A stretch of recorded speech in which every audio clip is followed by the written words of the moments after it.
할렐루야, 우리 주님을 찬송합니다. 오늘 또 하나님 말씀, 주님 사랑하는 사람들과 함께 공부하면서 오늘 하루 힘차게 달려가겠습니다. 2025년 1월 28일 화요일, 오늘의 읽을 말씀은 출애굽기 37장에서 40장 말씀입니다. 출애굽기 40장에서 강조되고 있는 세 가지에 대해서 좀 설명을 드리겠습니다. 첫째로 성막이 세워진 날짜가 강조되고 있다. 제 설명을 들으시고 생각해 보시면 일리가 있다는 생각을 하실 겁니다. 날짜가 40장 2절에 너는 정월 초 1일에 정월 초하루 날요. 지금 한국은 구정 기간이라고 하는데 여기 성교지는 전혀 한참 여름이라 시방 무엇이 실감이 안 갑니다. 정월 초하루, 정월 초 1일에 성막을 세우고라고 기록이 돼요. 성막, 해막 같은 말이죠. 17절에도 40장 17절에도 제2년이라는 것은 출애굽한 후에 2년이 지난 거예요. 출애굽한 2년. 그동안 시내산에서 머물면서 하나님 앞에 하나님과 언약을 체결하고 십계명을 받고 이제 성막을 만들고 드디어 이제 2년째 되던 정월 그달 초 1일에 성막을 세우니라 이렇게 기록되어 있습니다.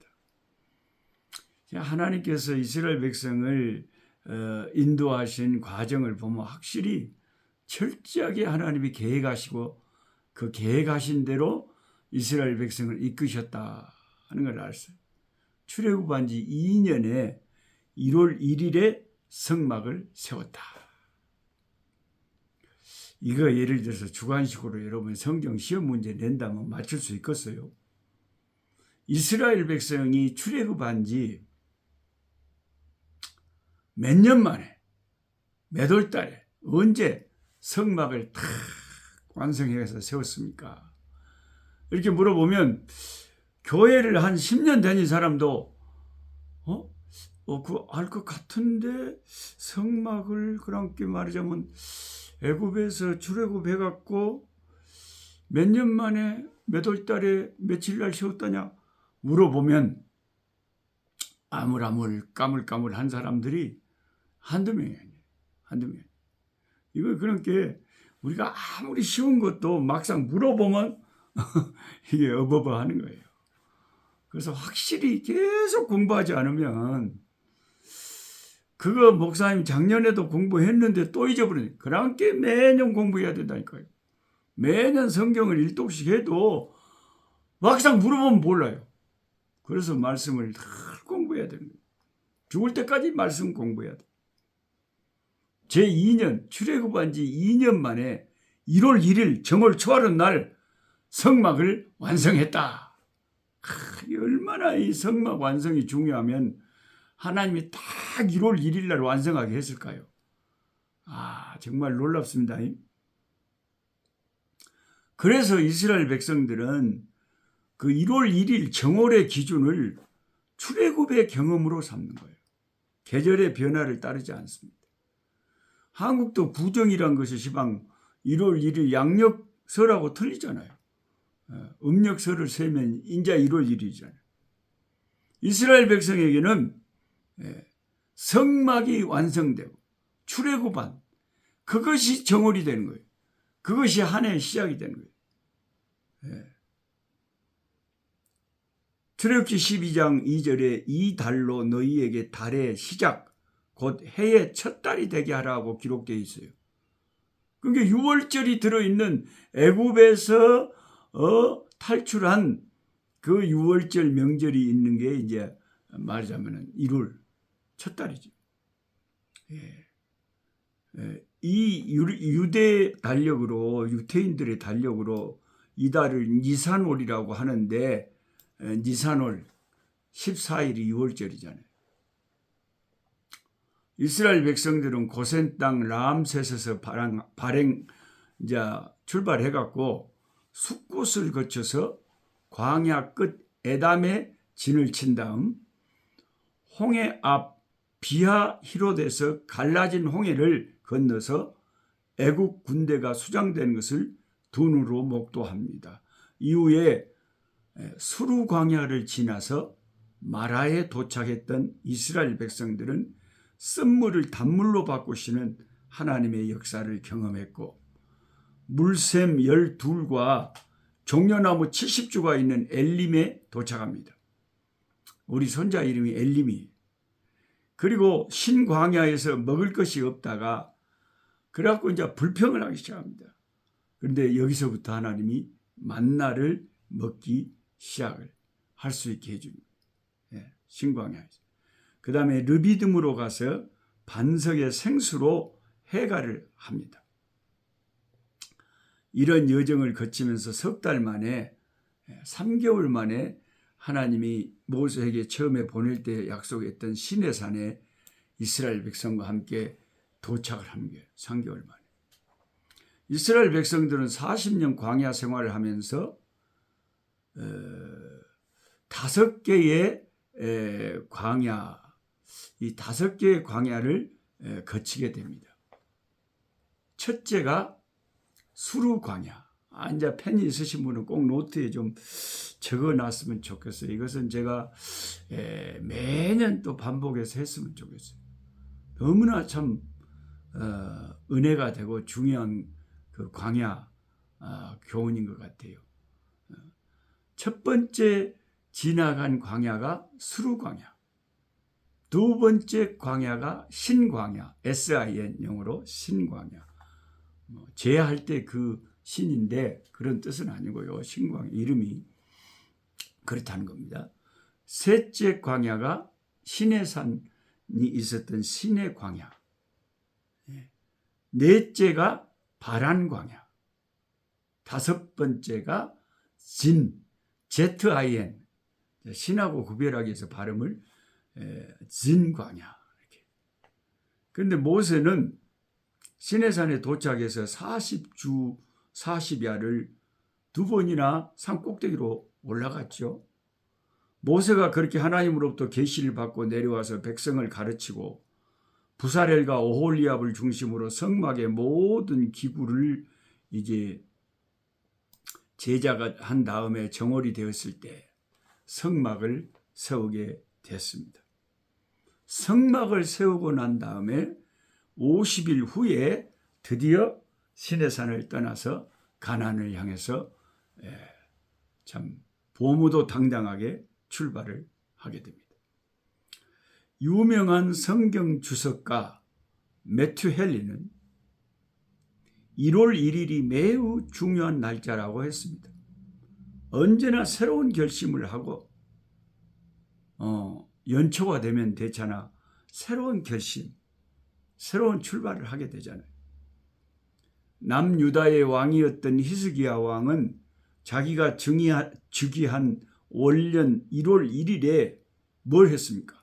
자기 아버지 아하스가 더럽혀 놓은 성전을 깨끗하게 청소하고 성전을 청결하게 했죠. 출애굽한 지 제2년 1월 1일은 성막이 완공되므로 이스라엘 백성들에게 새로운 시대가 열리게 되었습니다. 이렇게 물어봐도 좋겠네요.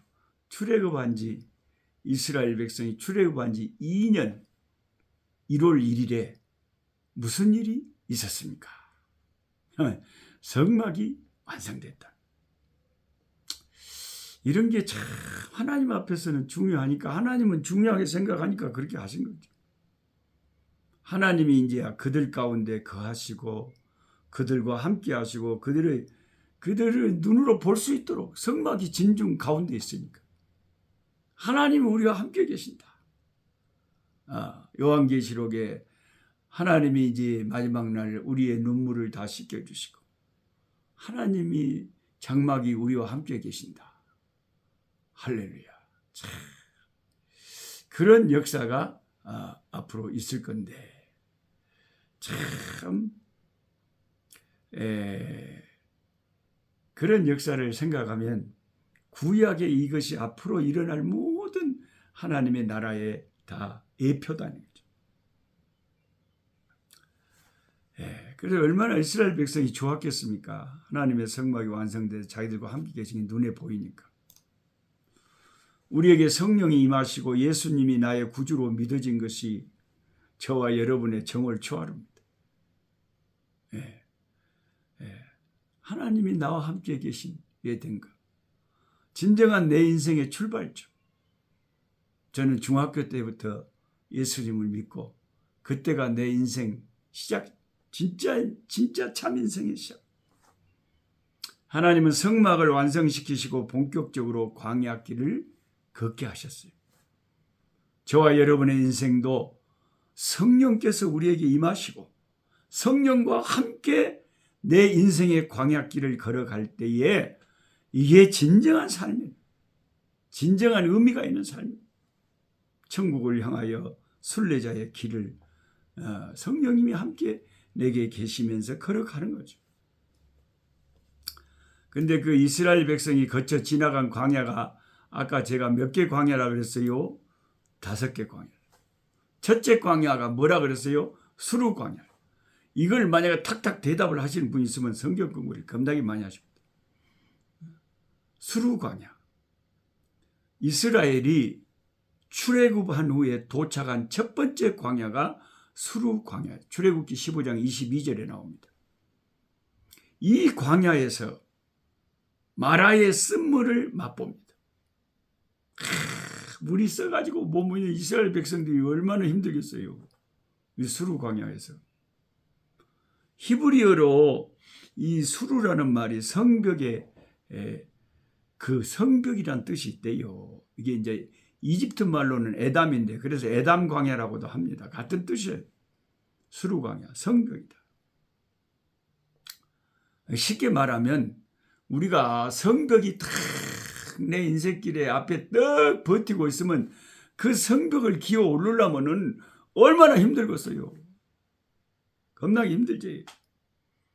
그러듯이 이거 좋다고 이제 출애굽 해가지고 홍해를 육지같이 건너고 신나고 그냥 확 했는데 오메 첫 번째 광야가 더 우리를 기다리고 있을지 몰랐죠. 수르 광야. 성벽 같은 참 그런 광야가 우리를 버티고 기다리고 있다 이 말이에요. 아주 그냥 어마어마한 광야가 성벽 같은 절벽 같은 광야가 우리를 기다리고 있는데 이것을 이제 통과를 해야 되는 거죠. 아주 쓴맛은 물이 썩으러 물이 썩. 우리 인생길을 되돌아보면 예수 믿고 구원받은 후에도 앞이 캄캄한 성벽 같은 절벽 같은 내 인생의 쓴맛을 본 그런 일이 많이 있었잖아요. 그죠? 저 같은 경우에는 수르 광야 같은 광야가 가만 생각해 본 게 고등학교 3학년 때 고등학교를 못 다니고 폐병에 들어가가지고 들어갔고 피를 토하고 집에서 날마다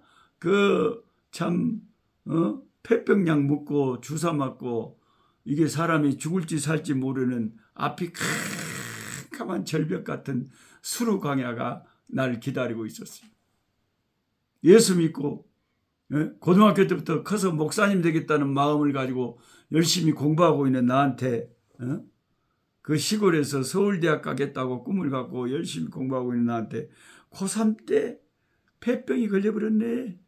이거이 수르 광야. 이게 수르 광야. 아주 쓴맛. 너무너무 써요. 근데 그 수르 광야를 다 하나님이 지나가게 하시고 통과하게 하시고 쓴물을 단물로 만들어주고 가시면서 우리를 결국 통과하게 하시더라고요.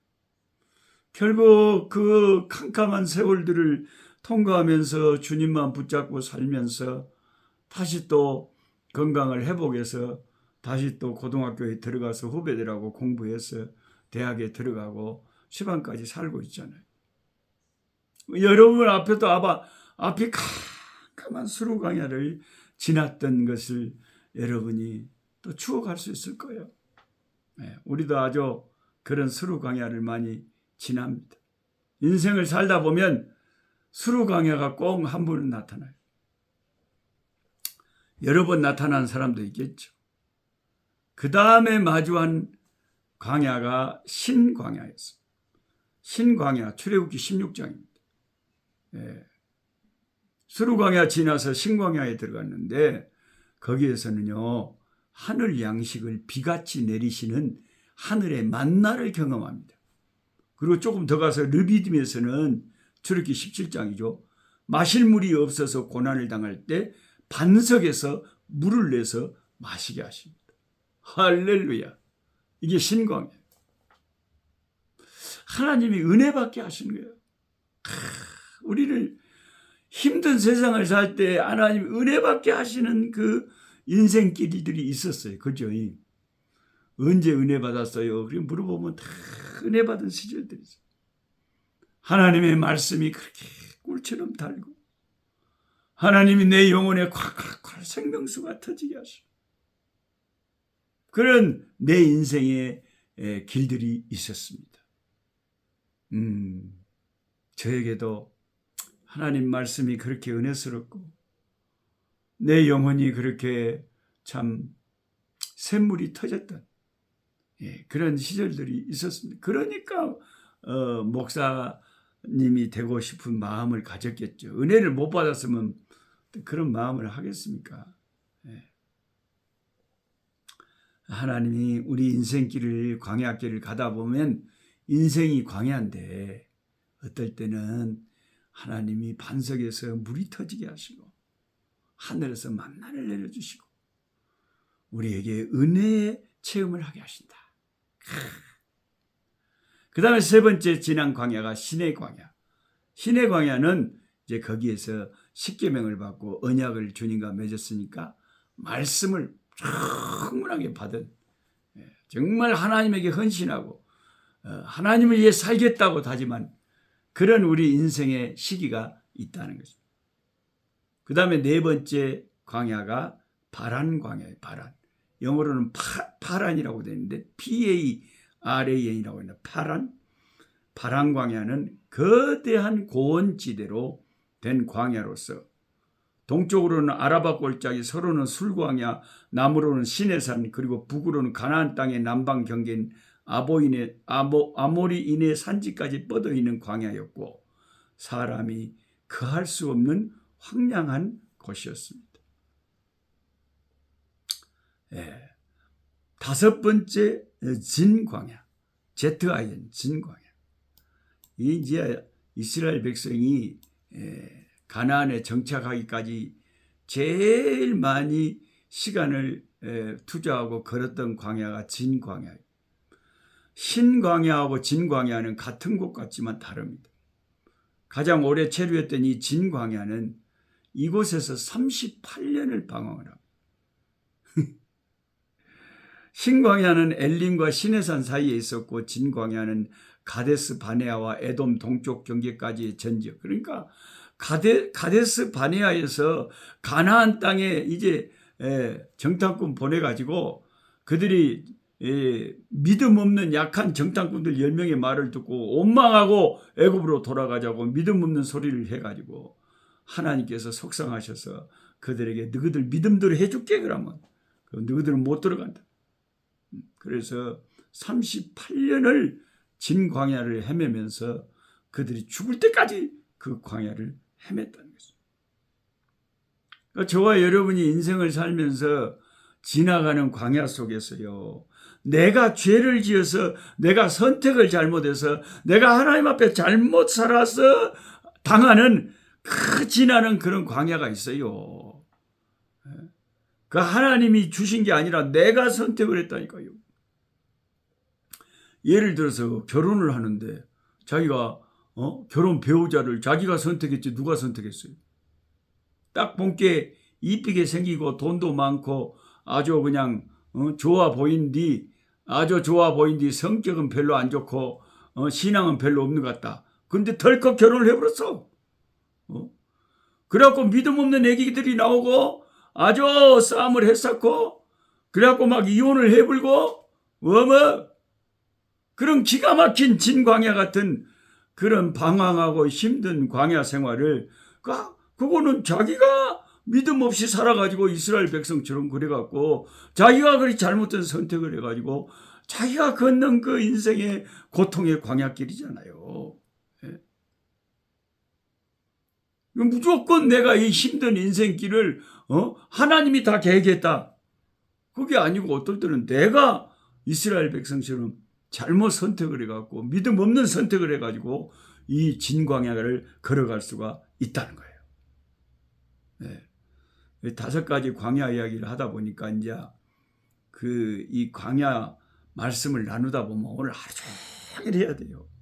신명기 8장까지 가서 내가 이 광야길을 걷게 하신 것은 너희들을 낮추고 내 명령을 지키지 안 지키지 너희들 테스트하고 그리고 하나님만 의지하게 만들라고 내가 너희들을 광야길을 걷게 했어 하고 하나님이 나중에 이제 다 그렇게 마음을 토로하시거든요.